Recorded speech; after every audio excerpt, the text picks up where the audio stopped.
सभी को नमस्कार।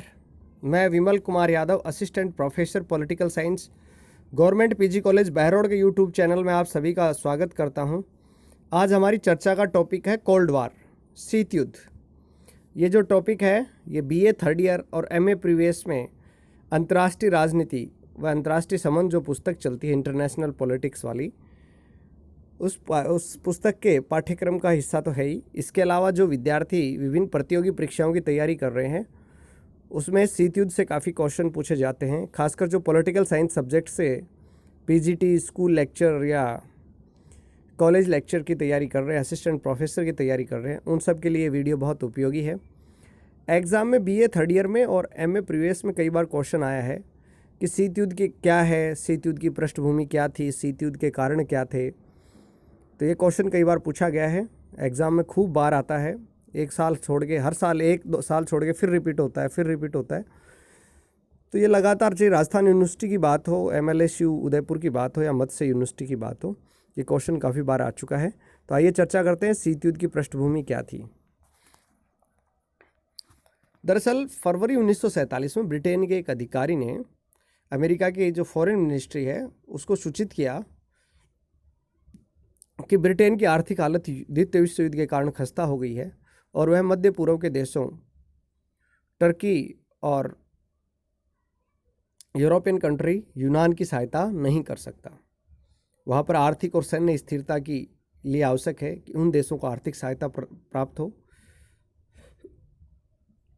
लेकिन ब्रिटेन की खुद की स्थिति ऐसी नहीं है कि वो उनको सहायता दे सके। द्वितीय विश्व युद्ध के समाप्ति के साथ ही संयुक्त राज्य अमेरिका और सोवियत संघ के अंदर मतभेद तेजी से बढ़ रहे थे। दोनों मतभेद उभर चुके थे। सोवियत संघ अपने साम्यवादी प्रभाव को विस्तारित करना चाहता था, संयुक्त राज्य अमेरिका जो है अपनी ताकत में इजाफा करना चाहता था। दरअसल द्वितीय विश्व युद्ध के बाद में दो नई महाशक्तियों का उदय हुआ था, संयुक्त राज्य अमेरिका और सोवियत संघ। दोनों ही विश्व पर अपना प्रभुत्व स्थापित करना चाहते थे। दोनों में प्रतिस्पर्धा शुरू हो चुकी थी और जब ब्रिटेन के अधिकारियों ने बताया कि टर्की और यूनान को अगर जल्द ही आर्थिक सहायता नहीं मिली तो वो सोवियत संघ के खेमे में शामिल हो जाएंगे, तो अमेरिकी अधिकारियों को चिंता हुई। ट्रूमैन प्रशासन के जो अधिकारी थे वो साम्यवाद के खिलाफ लड़ने के लिए प्रतिबद्ध हो चुके थे और अमेरिका की निगाह ये थी कि इस समय टर्की और यूनान ही जो है यूरोप के भविष्य को निर्धारित करने की चाबी है। अमेरिकी संसद में ये प्रस्ताव पारित किया गया कि टर्की और यूनान दोनों को $400 मिलियन की आर्थिक और सैनिक सहायता दी जाए। और ट्रूमैन प्रशासक के जो समर्थक थे उन्होंने ये तर्क दिया कि मिडिल ईस्ट के अंदर, मध्य पूर्व के देशों में अमेरिका के बहुत सारे हित हैं। वहाँ पर विपुल तेल भंडार है, खनिज भंडार है, अमेरिका की खपत के लिए बाजार उपलब्ध है और ये जो देश हैं ये सामरिक दृष्टि से और भू राजनीतिक दृष्टि से बहुत महत्वपूर्ण है। तो कांग्रेस से, जो अमेरिकन कांग्रेस थी, उसमें ट्रूमैन के समर्थकों ने ये अनुरोध किया कि ग्रीस और टर्की की आर्थिक सहायता देने से अमेरिका के हितों की रक्षा न केवल मिडल ईस्ट में होगी बल्कि अफ्रीका, इटली और फ्रांस में भी होगी और सोवियत संघ के विश्व प्रभुत्ववाद पर अंकुश लगाया जा सकेगा। अमेरिकाई कांग्रेस इस तर्क से सहमत हो गई कि टर्की और यूनान की तत्काल सहायता दी जाए, नहीं तो वो यूरोप सोवियत संघ खेमे में शामिल हो जाएंगे। दरअसल अमेरिका जो विदेशी सहायता दे रहा था उसका उद्देश्य था साम्यवाद के प्रचार प्रसार को दुनिया में रोकना। 1947 में अमेरिका के जो राष्ट्रपति थे डेविड ट्रूमैन ने जो मिस्र और टर्की की सहायता वाला जो बिल था, विदेशी सहायता बिल, उस पर हस्ताक्षर कर दिए। तो इसको ट्रूमैन सिद्धांत कहा जाता है। अब ये क्वेश्चन कई बार आता है एग्जाम में कि ट्रूमैन सिद्धांत के तहत कौन से देशों को सहायता दी गई, तो आपको उत्तर याद रखना है। इसके तहत सहायता टर्की को, यानी तुर्की जिसे हम कहते हैं, और ग्रीस यानी यूनान को ये सहायता दी गई। तुर्की और यूनान को सहायता दी गई। जो ट्रूमैन के जो विदेश मंत्री थे जॉर्ज मार्शल, उन्होंने बाद में देखा कि पश्चिमी यूरोप के देश हैं वो भी साम्यवादी खेमे में जा सकते हैं, क्योंकि द्वितीय विश्व युद्ध जो है वो पश्चिमी यूरोप की ज़मीन पर लड़ा गया था। पश्चिमी यूरोप के देश उस युद्ध से बर्बाद हो चुके थे। अमेरिका, फ्रांस, जर्मनी, इटली, इन सब की हालत खस्ता हो चुकी थी और ये महसूस किया जा रहा था कि जल्द ही यदि पश्चिमी यूरोप का पुनर्निर्माण नहीं किया गया तो वहाँ पर भी साम्यवादी प्रभाव विस्तृत हो जाएगा, वो भी सोवियत संघ के प्रभाव में चले जाएंगे, क्योंकि जनता की आर्थिक हालत खस्ता है और सोवियत संघ आर्थिक सहायता देकर वहाँ पर अपने प्रभुत्व को कायम कर सकता है। तो अमेरिका के विदेश मंत्री मार्शल ने पश्चिमी यूरोप के पुनर्निर्माण की योजना रखी। मैंने जैसा कि आपको बताया कि Britain, France, Germany, Italy, Belgium ये सब सेकेंड वर्ल्ड वार में बर्बाद हो चुके थे, औद्योगिक आधार नष्ट हो चुका था। तो उस समय ट्रूमैन सिद्धांत की ही एक रणनीति के तहत मार्शल योजना तैयार की गई। जॉर्ज मार्शल ने 5 जून 1947 को हार्वर्ड यूनिवर्सिटी में स्पीच देते हुए अपनी मार्शल योजना का खुलासा किया, जिसका नाम रखा गया यूरोपियन पुनरुत्थान योजना। उन्होंने कहा कि हमारी जो नीति है वो किसी देश या सिद्धांत के खिलाफ नहीं है, बल्कि इसका उद्देश्य अर्थव्यवस्था को पुनर्जीवित करना है। अमेरिकी सरकार प्रत्येक सरकार को अपना सहयोग देने को तैयार है जो इस पुनर्निर्माण अभियान में सहायक होना चाहते हैं। तो इस मार्शल योजना के तहत पश्चिमी यूरोप के देशों को सोवियत संघ के खेमे में जाने से रोकने की मंशा नहीं थी। इस मार्शल योजना के जवाब में सोवियत संघ ने मोलोतोव योजना की घोषणा की, जिसके अंतर्गत जो पूर्वी यूरोप के देश थे उनके साथ सोवियत संघ ने द्विपक्षीय व्यापारिक समझौते किए गए, उनको सोवियत संघ के द्वारा सहायता दी गई। सोवियत संघ ने एक नवीन साम्यवादी सूचना ब्यूरो कोमिनफॉर्म की स्थापना भी की और 1947 में कोमिनफॉर्म में बोलते हुए एंड्रे झालोनोव ने अमेरिका पर आरोप लगाया कि अमेरिका पूर्वी यूरोप, पश्चिमी यूरोप और दक्षिणी अमेरिकी महाद्वीप के देशों को अमेरिकी गठबंधन में शामिल करके साम्यवाद का विनाश करना चाहता है। झालोनोव ने कहा कि अब पूर्वी यूरोप के जो नवीन प्रजातंत्र हैं और जो सोवियत संघ के सहयोगी देश हैं उन सबको एक काउंटर ब्लॉक बनाना चाहिए, अमेरिका के विरुद्ध एक समूह बनाना चाहिए। तो इस प्रकार दुनिया दो खेमों में बट गई। ट्रूमैन सिद्धांत से एक प्रकार के विचारधारा युद्ध की शुरुआत हो गई सोवियत संघ और अमेरिका के मध्य। सोवियत संघ साम्यवादी विचारधारा का पोषक था और अमेरिका पूंजीवादी विचारधारा का। तो यह जो अमेरिका की मार्शल योजना थी, सोवियत संघ की मोलोटोव योजना और पूर्वी यूरोप में जो घटनाएं घटित हुई उन सब ने शीत युद्ध को जन्म दिया। सशस्त्र क्रांति के नाम से जाने वाला जो ये शीत युद्ध था, दरअसल ये तनाव की एक ऐसी स्थिति थी जिसमें दोनों महाशक्तियां एक दूसरे से सैनिक टकराव तो नहीं हुआ, लेकिन हमेशा युद्ध की आशंका बनी रहती थी।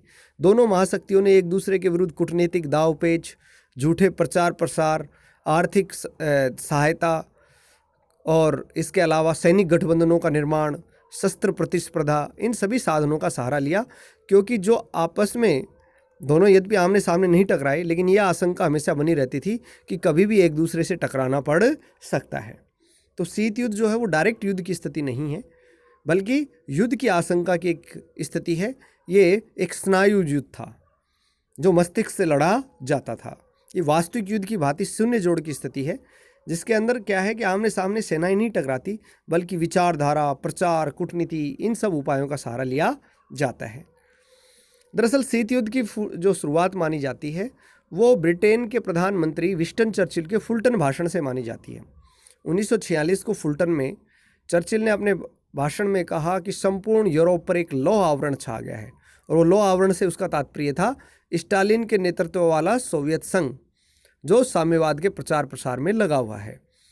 तो उसने अपने मित्र देशों को चेताया कि यदि जल्द ही कुछ नहीं किया गया तो पूरे विश्व पर साम्यवादी प्रभुत्व स्थापित हो जाएगा, जो पूंजीवादी देशों के लिए एक बड़ी चुनौती साबित होगा। चर्चिल का मानना था कि अंतर्राष्ट्रीय पटल पर संघर्ष का एक नया दौर शुरू हो चुका है। मॉस्को में भी यही भाव व्याप्त था। दरअसल स्टालिन जो सोवियत संघ के सर्वेसर्वा थे, उन्होंने अमेरिकी अर्थव्यवस्था और सैन्य शक्ति को अपने लिए एक खतरे के रूप में देखा। दरअसल दोनों के मध्य जो अविश्वास था उसकी शुरुआत द्वितीय विश्व युद्ध नहीं बल्कि उससे पहले हो चुकी थी, जब 1917 में रूस में बोल्शेविक क्रांति हुई। तो संयुक्त राज्य अमेरिका ने उस बोल्शेविक क्रांति के प्रति बड़ी कठोर प्रतिक्रिया व्यक्त की थी, और उस समय जो अमेरिका के राष्ट्रपति थे वुड्रो विल्सन, उन्होंने 1918 में फर्स्ट वर्ल्ड वार जब खत्म हो गया तो 10,000 अमेरिकी सैनिकों को सोवियत संघ की साम्यवादी सरकार का तख्ता पलट करने के लिए मित्र देशों की सहायतार्थ भेजा। हालांकि मित्र देशों का और अमेरिका का यह अभियान सफल नहीं हुआ, साम्यवादी सरकार का तख्ता पलट नहीं कर सके वो, लेकिन अमेरिका ने लंबे समय तक सोवियत संघ की साम्यवादी सरकार को मान्यता नहीं दी। 1917 में बोल्शेविक क्रांति हुई थी, लेकिन अमेरिका ने जाके 1933 में सोवियत संघ को राष्ट्र के रूप में मान्यता प्रदान की।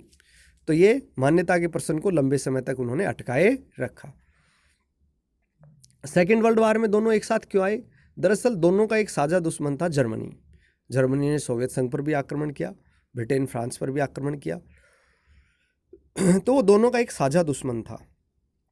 नाजी जर्मनी के आक्रमण के परिणाम स्वरूप कहते हैं कि सोवियत संघ के 18 करोड़ व्यक्ति मारे गए, 70,000 गांव नष्ट हो गए।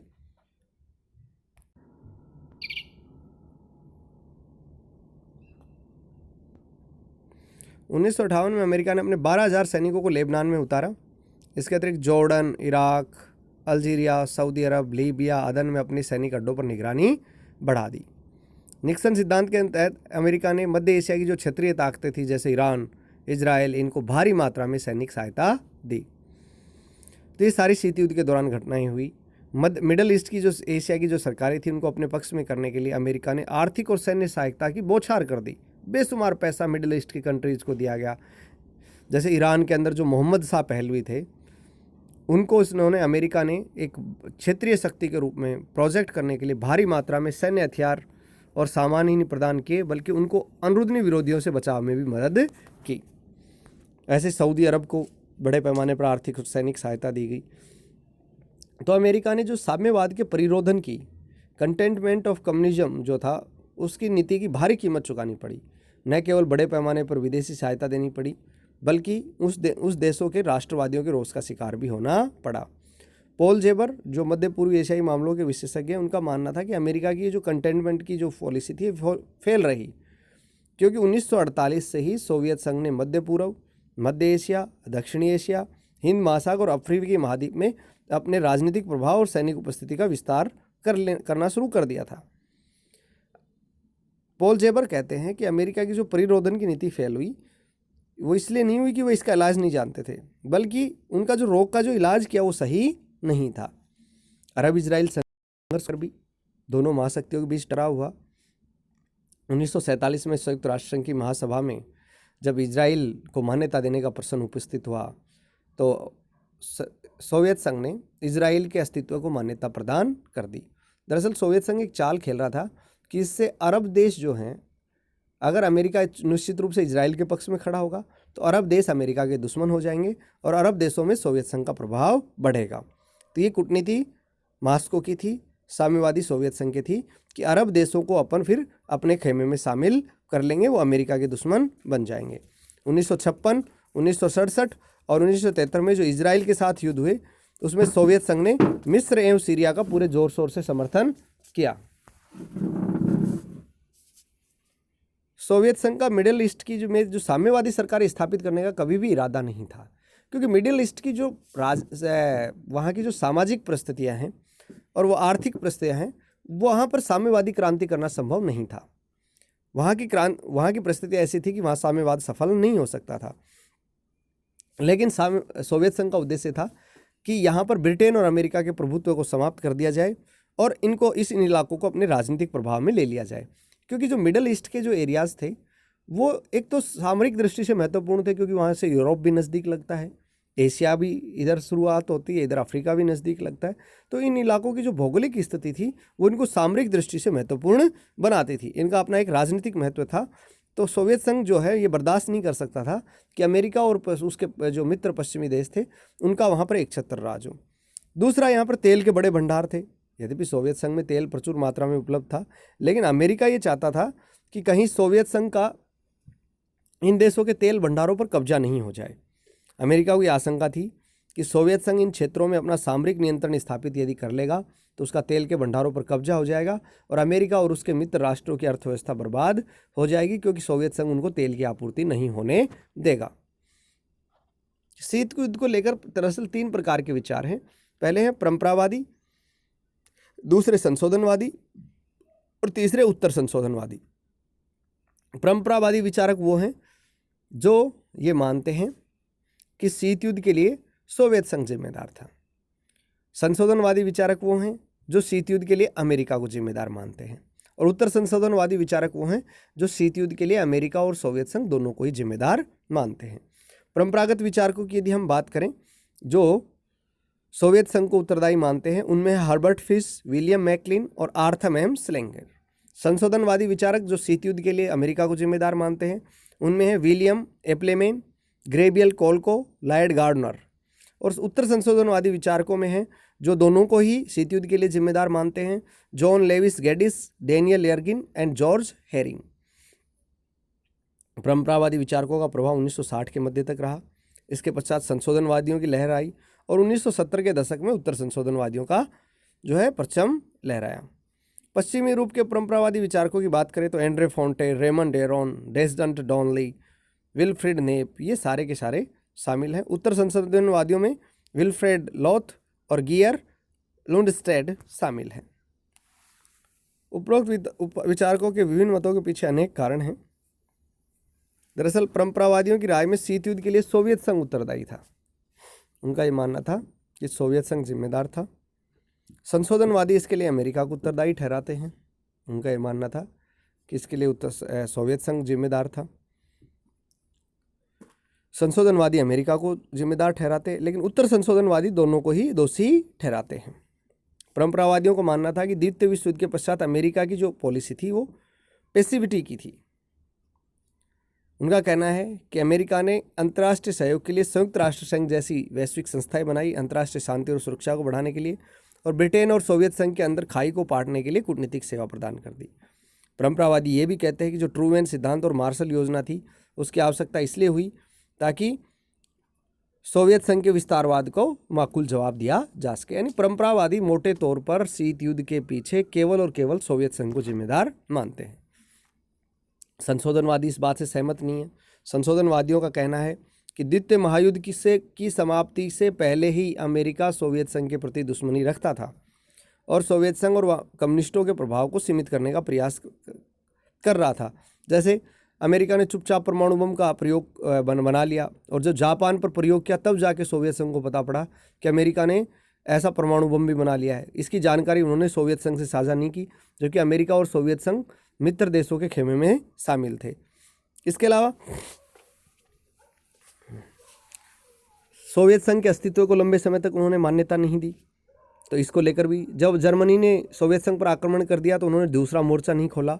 तो ये सारे जो मुद्दे थे, इससे ये स्पष्ट था कि अमेरिका सोवियत संघ के अस्तित्व को लेकर पूर्वाग्रह से ग्रसित था। और संशोधनवादियों का ये मानना है कि पूर्वी यूरोप के अंदर जो सोवियत संघ के द्वारा जो विस्तारवाद की नीति अपनाई, दरअसल वो अमेरिकी महत्वाकांक्षाओं का जवाब थी। उत्तर संशोधनवादियों का मानना है कि अमेरिका ने अपने हितों को बढ़ावा देने के लिए अनेक संसाधन प्रयुक्त किए, लेकिन शीत युद्ध के पीछे न तो अकेला सोवियत संघ जिम्मेदार है, न अमेरिका, बल्कि दोनों ही जिम्मेदार हैं। और इसके अलावा जनमत, कांग्रेसी संसद और दबाव समूह की भूमिका भी है। तो आज हमने चर्चा की शीत युद्ध की पृष्ठभूमि के बारे में। ऐसे कौन से हालात थे जिन्होंने शीत युद्ध को जन्म दिया, शीत युद्ध वास्तव में क्या था। उम्मीद है ये वीडियो आपको पसंद आएगा।